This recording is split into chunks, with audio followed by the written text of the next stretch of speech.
그러면 혹시 공무원이 회사 만족도가 100점 만점에 지는지 알 수 있을까요? 20점? 100점 만점에. 네, 20점. 이때까지 하면서 연고지.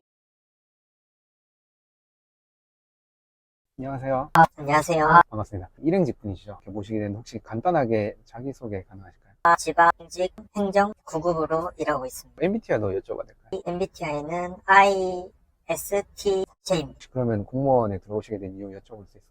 크게 다른 직업들의 흥미를 못 느껴서 고민을 하다가 그나마 시험을 통해서 한 번에 합격만 하면은 취직이 되는 좀 간단한 직업이라 생각을 해가지고 큰 고민 없이 그냥 결정을 하게 된 것 같습니다. 보통 이제 지방직이랑 국가직 이렇게 크게 나뉘는데 당연히 둘 다 시험을 보고 됐어요. 그대로 이제 지방직으로 오시게 된 이유는 국가직은 아무래도 장돌뱅이라고 표현을 하거든요. 안 그런 보직들도 당연히 있지만 보통 시험을 정말 고득점 맞는 게 아닌 이상은 대부분이 전국을 순환하면서 한 지역에 정착을 하지 못하고 계속 돌아야 되는데 그게 저는 너무 단점이라고 생각을 했고 반면 지방직 같은 경우에는 자기 연고지나 한 지역에 정착을 할 수가 있으니까 그게 저는 큰 장점이라고 생각을 해서 지방직을 선택하게 됐습니다. 동기들 나이대나 뭐 성민은 40대도 계시고 50대 분도 계시고 평균적인 나이대로 따지면 20대 후반 28, 29 정도 되는 것 같습니다. 성비는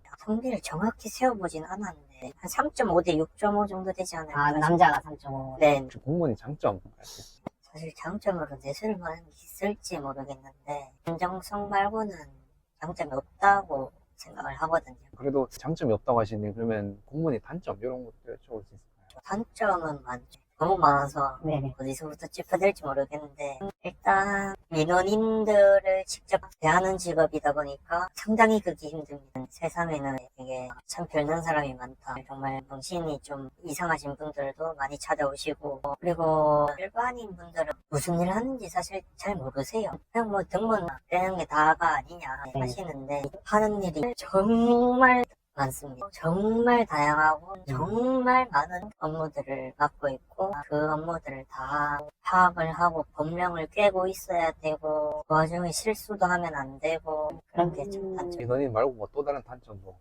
일단 월급이 하는 일에 비해서 적다는 게 네. 단점. 만족은 못하지만 그냥 네. 받아들이면서 살면은 살 수 있고 대부분 이제 동기들이 뽑는 가장 큰 단점은 월급이죠. 그렇군요. 그럼 이제 다음 우리 여쭤보려는 공무원의 월급이 어떻게 되는지 알 수 있을까요? 일행직 기준으로 올해 인상이 그나마 돼가지고 200만 원 초반대를 받고 있고요. 이게 군호봉이 또 적용된 거잖아요. 그렇죠. 보험까지 적용을 받아서 200만 원 초반대인 거고 세후로 따지면 200초라고 생각하시면 될 것 같아요. 그러면 보통 동사무소랑 구청이랑 뭐 시청 이렇게 크게 세 가지로 놓고 볼 때 어디가 가장 인기가 많을까요? 이거는 너무 달라서 일이 완전히 달라요.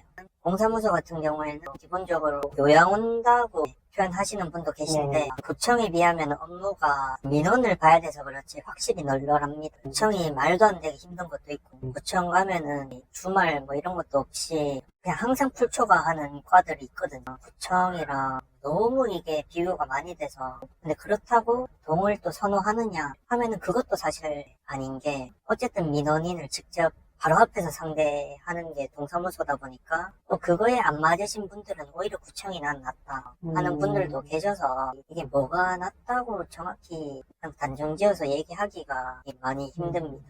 개인 성향의 문제라서. 그러면 간단하게 일행직 기준으로 5급, 7급, 9급이 하는 일 알 수 있을까요? 5급 같은 경우에는 부에서는 보통 동장님이죠. 보통 동사무소의 동장님으로 많이들 불리시는 분들이 일반적으로 5급 분들이고요. 그다음에 7급이라고 하면은 그냥 주임님, 호칭은 주임님으로 통일되어 있고 하는 일은 좀 다양해요. 7급부터는 동사무소 기준으로 먼저 얘기를 드리면은 민원대에 계신 분들도 계시고 7급을 달아도 여전히 민원대를 보시는 분도 계시고 아니면은 저희는 뒷자리라고 표현을 하는데 민원대 뒤에 있는 그 자리에서 본인 고유 업무를 맡으시는 그런 분도 계셔서 요거는 조금 그냥 케이스 바이 케이스고요. 그 다음에 7급은 구청 기준에서는 완전 핵심들 7급, 네, 8급이 네. 거의 일을 그냥 다 한다고 보시면 되고 그래서 완전 최전선에서 일을 다 맡으시는 분들이고 9급 같은 경우에는 사실 대부분 초짜들이죠. 대부분이 동사무소 민원 혹은 이제 9급에서 승진을 바라고 있는 그러면서 제일 상대적으로 번거로운 업무들 그런 업무들을 많이들 맡고 있죠. 손이 많이 가고 이런 그러면 혹시 공무원이 회사 만족도가 100점 만점에 몇 점인지 알 수 있을까요? 제가 생각하기에는 20점? 아, 100점 만점에. 네, 20점. 여기까지 하면서 연고지에서 일한다 말고는 딱히 장점이라고 느낄 만한 게 없어서 정말 냉정하게 얘기하면은 집에서 도움을 만약에 못 받는 상황이다 본인이 그러면 사실 공무원은 썩 좋은 직업이 아닙니다. 그래도 보통 한 50점 위로는 그래 충분히 말할 법한데 깜짝 놀랐네. 네, 네. 좋은 직업이라고 추천드리긴 쉽지가 않아요. 특히 요즘 같은 네. 경우에 그러면 공무원을 준비하시거나 취준생분들에게 한 말씀 가능하실까요?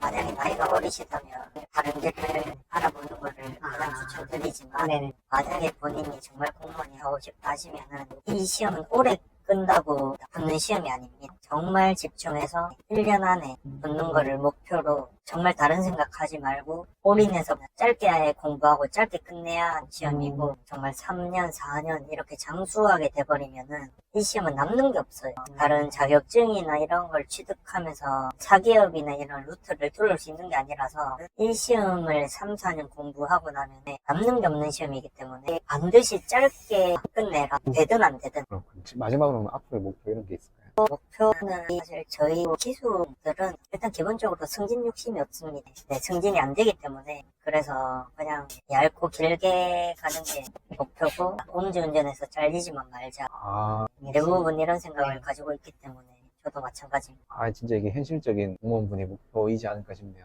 네, 감사합니다. 이렇게 또 바쁘신 와중에 시간 내주셔서 아닙니다. 감사합니다. 많은 분들의 도움이 되었습니다. 네, 감사합니다. 감사합니다. 안녕히 계세요. 네.